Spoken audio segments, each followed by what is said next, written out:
चाहेंगे। हमारे बारे में माननीय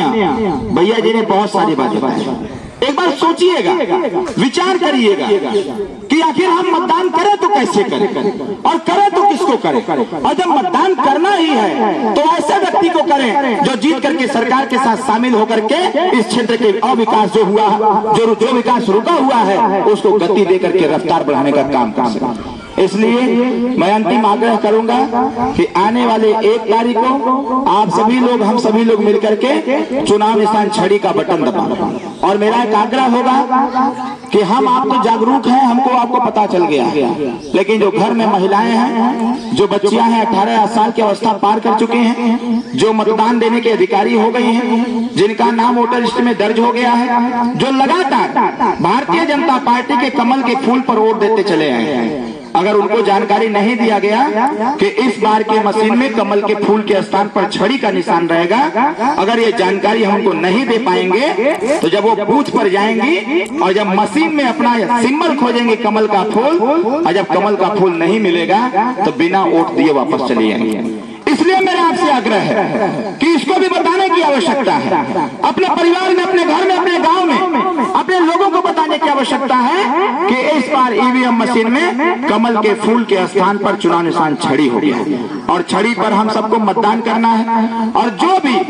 माननीय प्रधानमंत्री जी के अधूरे कार्य हैं, तीसरी सरकार में हम सब लोग मिलकर के उस अधूरे काम को पूरा करने का प्रयास करेंगे कि जिससे इस क्षेत्र की जो बेरोजगारी है, जो हमारे पढ़े लिखे नौजवान बेरोजगार टहल रहे हैं, ऐसे लोगों के लिए कुछ बंदोबस्त किया जा सके। आपके बीच से एक पूर्वांचल एक्सप्रेसवे निकला हुआ है, 6 लेन का पूर्वांचल एक्सप्रेसवे, इसको लेकर के पक्ष और विपक्ष में बड़ा विवाद हुआ था। और एक बार ऐसे ही मुझसे पूछा गया कि पूर्वांचल एक्सप्रेसवे अगर पूर्वांचल में होकर के बलिया जाकर के रुक रही है तो इससे फायदा क्या है। हमने कहा कि उसके थीम को पढ़ने की आवश्यकता है, उसके स्ट्रक्चर को देखने की आवश्यकता है। ये जो थीम रहा है कि पूर्वांचल, क्योंकि हमारी मांग हमेशा रही है पूर्वांचल राज्य की, अब पूर्वांचल राज्य की इसलिए मांग रही है कि हमारे पूर्वांचल के नौजवान बाहर जाकर के काम करने का काम करते हैं, पंजाब, गुजरात, महाराष्ट्र जाते हैं, 10,000 12,000 पर काम करते हैं और 18 घंटा 17 घंटा लोग काम भी करते हैं। तो मेरी इच्छा जो रही, जब मैं 2017-18 में लघु उद्योग विभाग का मैं मंत्री था तो मैंने एक प्रपोजल तैयार करके रखा हुआ था कि जब पूर्वांचल एक्सप्रेसवे बनेगा तो सिर्फ उसमें गाड़ियां नहीं दौड़ेंगी, बल्कि पूर्वांचल एक्सप्रेसवे के अगल बगल में जमीन एक्वायर किया जाएगा, इंडस्ट्रियल एरिया बनाया जाएगा और उस इंडस्ट्रियल एरिया में छोटे छोटे लघु उद्योग और कुटीर उद्योग को स्थापित करते हुए यहाँ के नौजवानों को यहीं पर रोजगार दिया जाएगा ताकि यहाँ के बेरोजगार नौजवानों को रोजगार प्राप्त हो।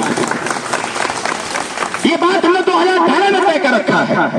और सिर्फ कर ही नहीं रखा है, साथियों आप पता करेंगे तो इस एक्सप्रेसवे के अगल बगल में जगह जगह पर जमीन तैयार हो रही है, जिसकी जमीन है उसको 4 गुना पैसा भी मिल रहा है ताकि वो अपनी जमीन सरकार को दे सके और यहाँ पर हम उस काम को चालू करवा सके। अभी